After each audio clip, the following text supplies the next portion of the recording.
What is going on? Welcome to our next video of drawing dynamic anime poses from reference. This time I'll be drawing Maki from Jujutsu Kaisen.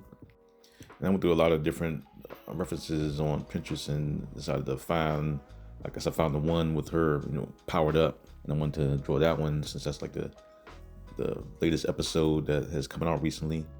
And this time I decided to post a picture of the final result, rather it being the reference image, since I kind of strayed a little bit off of it, since I'm using a lot of the cross-hatching and things like that.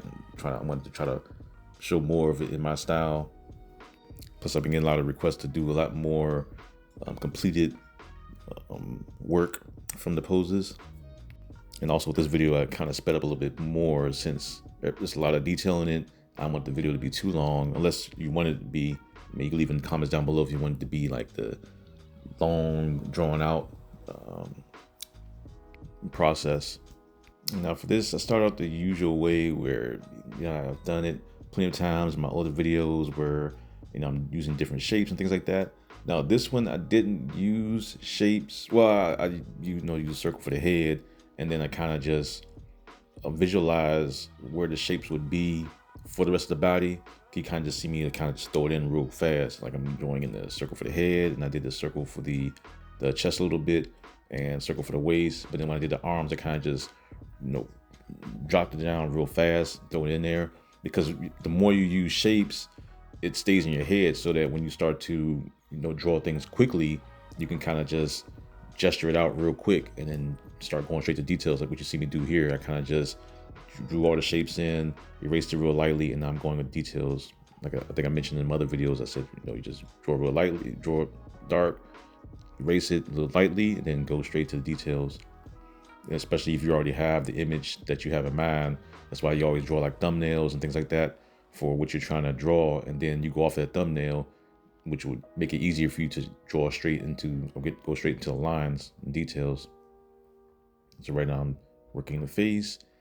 And typically when I'm drawing characters, I like to start with the face first, since the face is kind of where all the emotion is. I want to, get that in first. And I think there's a lot of other artists that also mention the same thing, where they say, start with the face first and add in just to kind of show the emotion of that character, then work on the rest of the body. The rest of the body is pretty easy, but you want to make sure you get that emotion of the face first before you start getting the rest of the body in, because sometimes you'll quickly do the face and then start going to the body and then go back to the face, and then next thing you know, it kind of will start to look kind of off, when you can just focus more on the face first and get that emotion in. So right, I'm going into adding the arm. See, the hand was done pretty quickly, not too crazy with that.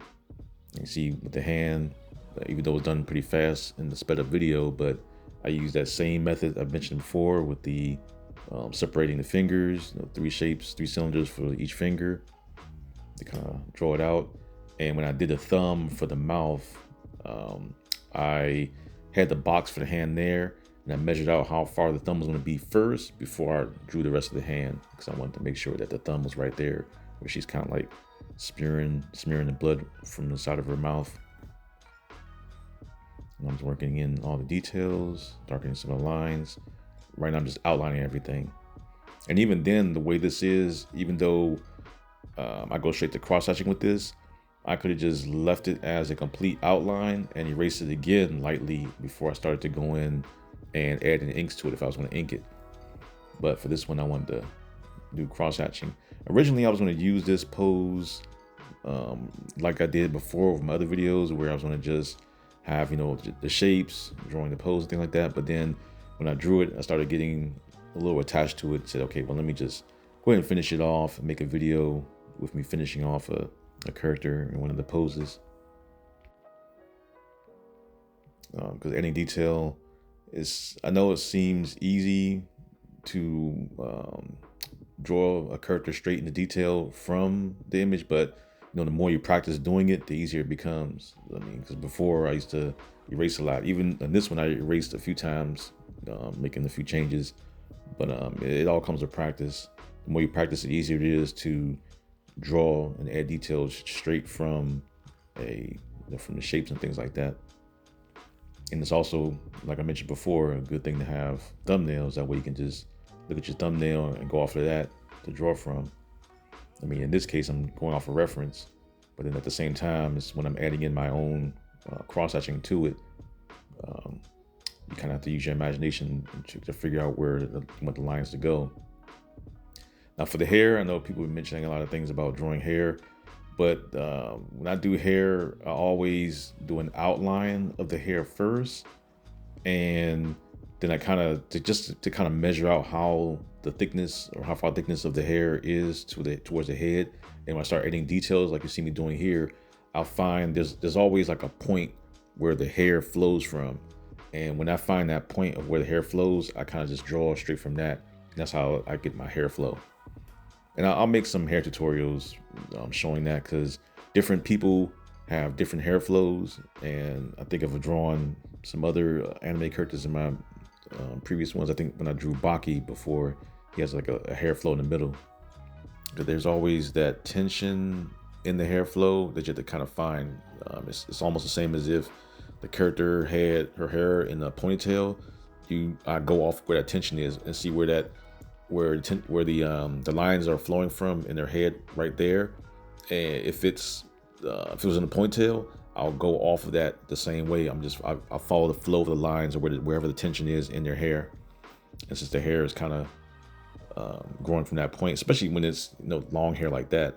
I mean, if I'm drawing like a African American character, the flow is a little easier because I'm kind of just shading in the whole thing. But with characters with straight hair like that, I kind of have to just find where the flow is and kind of just go off of that. And I'll make a video with a tutorial showing a lot of that. All right, I'm just darkening in and adding in all the lines for the cross hatching. Well, I didn't really cross hatch too much. Just use a lot of straight lines. Sometimes I'll cross hatch when I'm trying to darken a certain area.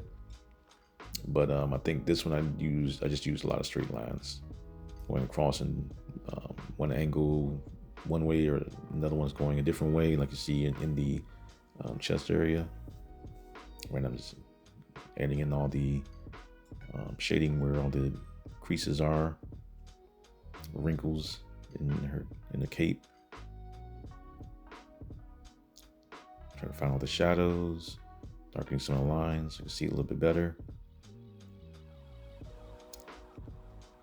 Darkening a little bit where the head is. I kind of just worked in a piece of where the bandage is on her, the left side of her eye, where her eye is damaged. I drew like a piece of the bandage in the glasses, but later on I'm going to finish that off. Right, I'm just adding in the rest of her burn scars.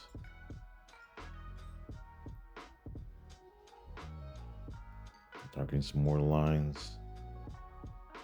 Right now I'm just finalizing it and adding final touches to it. I was going to ink this, but then I said I might as well just go ahead and pencil it out.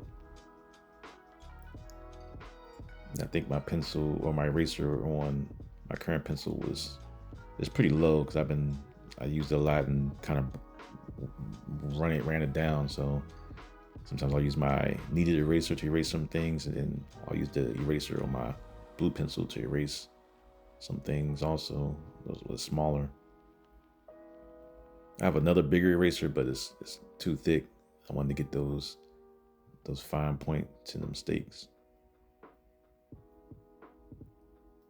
So right now I'm just fine tuning it, adding whatever shadows and creases that I missed.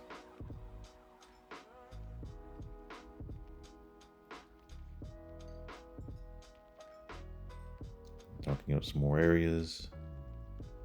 Added that crease to the top of her eye and also darkening her eyebrow. I think I missed a burn scar on her neck. Now I'm finishing off the bandage that's covering her left eye. But that's it for this video. If you want to see more videos like this, hit the like button, subscribe, comment for any other poses or characters you want to see, and take care.